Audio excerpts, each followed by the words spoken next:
Entretien avec Jacques-François Lanier.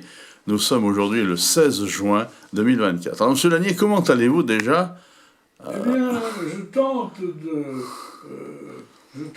me remettre et de diffuser mon 23e livre sur le général Douglas MacArthur, un homme de Dieu pris dans la fureur des hommes, après des événements qui me sont arrivés dans les 2 dernières semaines, qui ne sont pas des événements très sympathiques.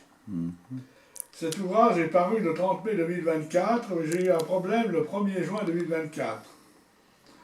À 9h, je suis tombé de mon lit, la téléalarme ne marchait pas, je rampais, impossible de se relever. Le soir, à 17h45, intervient l'infirmière Sandrine Chapeis, affolée par mon état presque comateux. Les pompiers me mènent aux urgences de l'hôpital Drôme-Nord. Je passe 2 jours en service de déchocage et je suis transféré jusqu'au 6 juin en médecine polyvalente. Je regarde mon domicile où m'accueille de façon sympathique ma cousine Bernadette Christ. Je tente de me remettre et de diffuser mon 23e livre. Voilà quelle est la situation aujourd'hui. Alors, quel est le sujet de ce 23e livre, justement? Eh bien, il faut revenir un peu en arrière. Vous savez que j'avais publié un livre sur la bataille d'Auerstadt en février 2023. Et depuis 5 mois, j'étais occupé à un projet historique trop ambitieux à propos de nos héros militaires de la Seconde Guerre mondiale. Audacieusement, je voulais presque commenter les mémoires du maréchal Montgomery et la biographie du général Alain Leraille, héros du Vercors ou le devoir de fidélité, 1939-1945. J'ai dû renoncer provisoirement et peu à peu je me suis intéressé aux victoires américaines contre les forces de l'Axe et contre le Japon.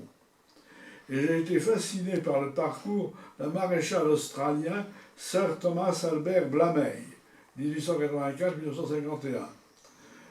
Malgré qu'il y ait eu des affrontements entre Blamey et Douglas MacArthur, il n'y avait que quelques ponts à franchir, et je suis fasciné également par le général Douglas MacArthur, qui est le titre de mon dernier livre, 26 janvier 1880, 5 avril 1964. Je suis fasciné par le général MacArthur, non seulement par son courage, notamment à la résidence Price, son quartier général aux Philippines, où les balles japonaises pleuvaient presque tous les jours. En particulier par son sens, je suis fasciné par le sens de l'humanité dans l'art du commandement du général MacArthur. Le meilleur exemple est la bataille de l'île de Leyte, île des Philippines qui ne fait pas moins de 803 km².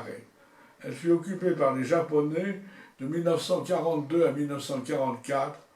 MacArthur vainquit les Japonais à Leyte en octobre 1944.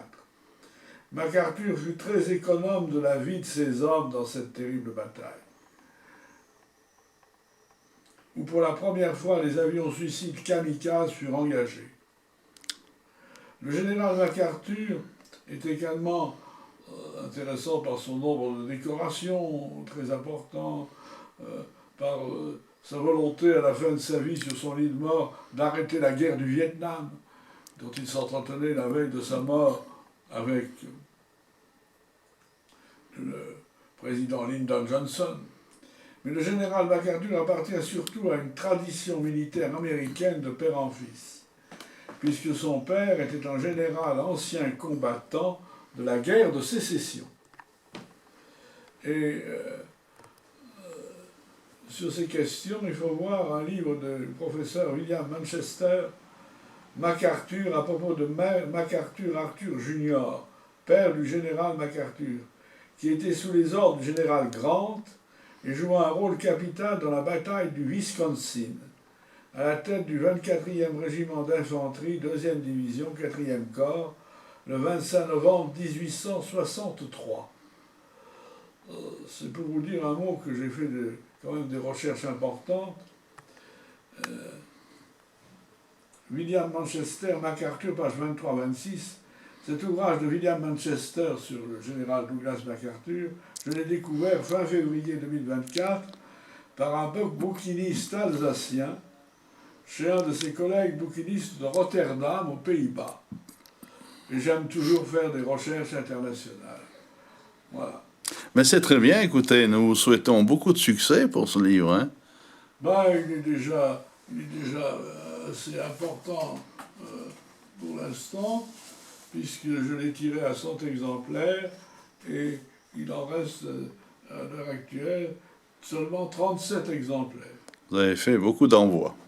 Beaucoup d'envois, et il est bien sûr disponible à la librairie des Cordeliers, et il va être disponible à Tain-l'Hermitage et à Tournon. Voilà. Très bien. Eh bien, nous vous remercions pour ces précisions, Monsieur Lanier. Bon dimanche. Merci, M. Gemma. Merci beaucoup, beaucoup.